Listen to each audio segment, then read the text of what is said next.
নমস্কার, আমি রুমি। আপনাদের সবাইকে আবারও একটা নতুন রেসিপিতে স্বাগত। আজকে আমি হাফ কাপ সুজি ও পাকা আম দিয়ে দারুণ স্বাদের একটা মিষ্টি বানানো দেখাবো। আর এই মিষ্টিগুলো বানানো কিন্তু একেবারেই সহজ। অল্প উপকরণ দিয়ে আপনারা খুব সহজে বানিয়ে ফেলতে পারবেন। রেসিপিটা শেষ পর্যন্ত দেখার জন্য অনুরোধ রইল।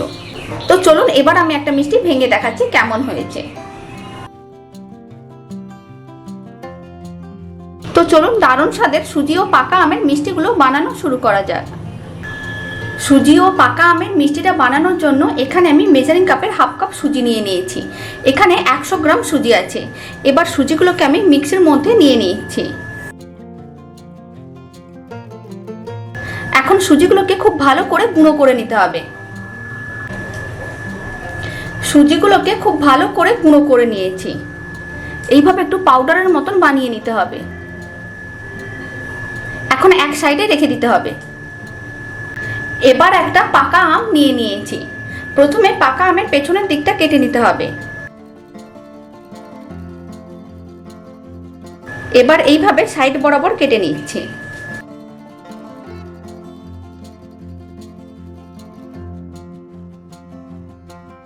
এবার আমটাকে আমি চামচের সাহায্যে এইভাবে তুলে মিক্সির মধ্যে নিয়ে নিচ্ছি।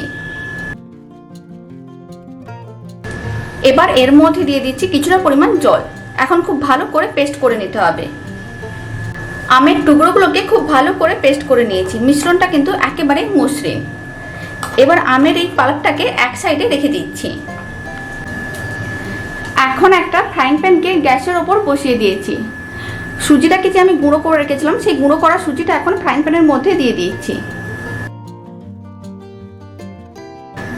এখন শুকনো খোলায় সুজির গুঁড়োটাকে 2 মিনিটের মতো রান্না করে নিতে হবে। এতে সুজির কাঁচা গন্ধটা চলে যাবে আর মিষ্টিগুলো খেতে কিন্তু বেশ ভালো লাগবে।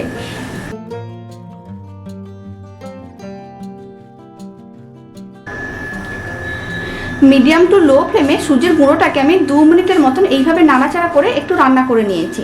এখন সুজির গুঁড়োটা আমি ফ্রাইং প্যান থেকে নিয়ে নিচ্ছি। এখন ফ্রাইং প্যানের মধ্যে আমের পাল্পটা দিয়ে দিচ্ছি।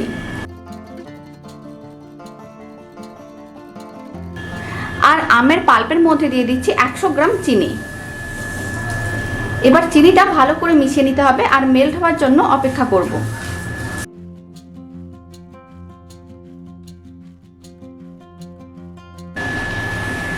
চিনিটা ভালো করে মেল্ট হয়ে গেছে। এখন 1 মিনিট এইভাবে মিডিয়াম টু লো ফ্লেমে রান্না করে নিতে হবে। মিডিয়াম টু লো ফ্লেমে 1 মিনিট রান্না করে নিয়েছি। এখন আমি এর মধ্যে দিয়ে দিচ্ছি মেজারিং কাপের হাফ কাপ দুধ। এইভাবে যদি আমের পাল্পকে চিনি দিয়ে 1 মিনিটের মতন রান্না করে নেওয়া হয়, তারপরে যদি দুধ দেওয়া হয়, দুধটা কিন্তু আর কেটে যাবে না। এখন খুব ভালো করে মিশিয়ে নিতে হবে।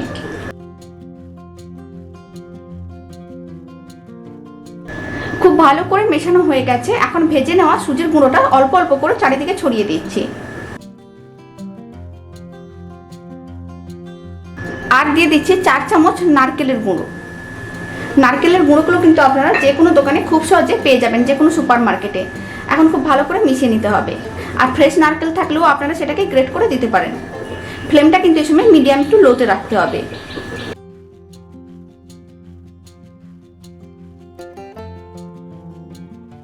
ভালো করে মেশানো হয়ে গেছে। এখন আমি এর মধ্যে দিয়ে দিচ্ছি 1 চামচ ঘি।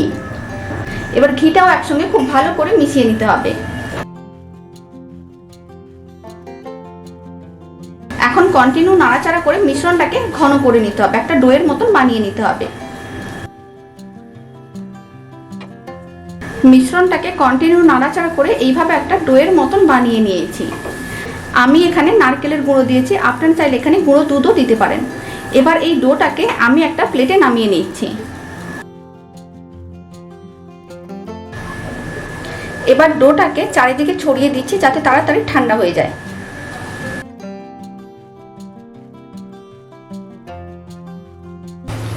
মিশ্রণটা কিন্তু আগের থেকে অনেকটাই ঠান্ডা হয়ে গেছে। এখন আমি অল্প অংশ নিয়ে নিচ্ছি। অল্প অংশ এইভাবে নিয়ে প্রথমে একটু হাত দিয়ে প্রেস করে করে বলের মতন বানিয়ে নিতে হবে। এবার এইভাবে একটু লম্বা করে নিচ্ছি। তারপর একটু প্রেস করে চ্যাপটা করে নিলাম। সাইডগুলোকে এইভাবে চৌকো শেপ দিয়ে দিচ্ছি। আপনারা আপনাদের পছন্দ মতন যে কোনো শেপে মিষ্টিটা বানিয়ে নিতে পারেন। মিষ্টিটা আমি এইভাবে একটু চৌকো শেপ দিয়েছি। এবার এই মিষ্টিটাকে আপনারা এইভাবেও সার্ভ করতে পারেন, আর না হলে এখানে আমি একটু নারকেলের গুঁড়ো নিয়েছি, নারকেলের গুঁড়োর মধ্যে এইভাবে একটু কোট করে নিচ্ছি। আপনারা মাওয়া বা গুঁড়ো দুধ দিয়েও কোট করে নিতে পারেন। এতে মিষ্টিটা দেখতেও ভালো লাগবে আর খেতেও ভালো লাগবে। এখন আমি আপনাদের আর একটা মিষ্টি বানানো দেখিয়ে দিচ্ছি। তার জন্য আবারও সামান্য অংশ হাতে নিয়ে নিতে হবে। প্রথমে হাতে এইভাবে একটু প্রেস করে গোল বলের মতন বানিয়ে নিতে হবে। তারপরে দুটো হাতের মাঝখানে রেখে এইভাবে একটু লম্বা করে তারপরে একইভাবে প্রেস করে চ্যাপটা করে নিচ্ছি।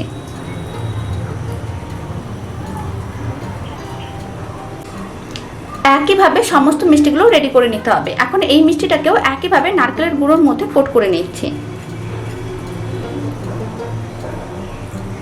এখন সমস্ত মিষ্টিগুলো রেডি করে নিচ্ছি, তারপর আমি আপনাদের একসঙ্গে দেখাচ্ছি। সমস্ত মিষ্টিগুলো একইভাবে রেডি করে নিয়েছি। মিষ্টির রেসিপিটা শেষ পর্যন্ত দেখার জন্য আপনাদের অসংখ্য ধন্যবাদ। ভালো লাগলে চ্যানেলটি সাবস্ক্রাইব করে নেওয়ার অনুরোধ রইল। পাশে থাকা বেল আইকনটি প্রেস করে নেবেন। আমি যখন নতুন কোনো রেসিপি আপলোড করব আপনাদের কাছে সবার প্রথমে পৌঁছে যাবে। আর বাড়িতে বানালে কমেন্ট বক্সে জানাতে একেবারেই ভুলবেন না খেয়ে আপনাদের কেমন লাগলো। তো চলুন এবার আমি একটা মিষ্টি ভেঙে দেখাচ্ছি কেমন হয়েছে।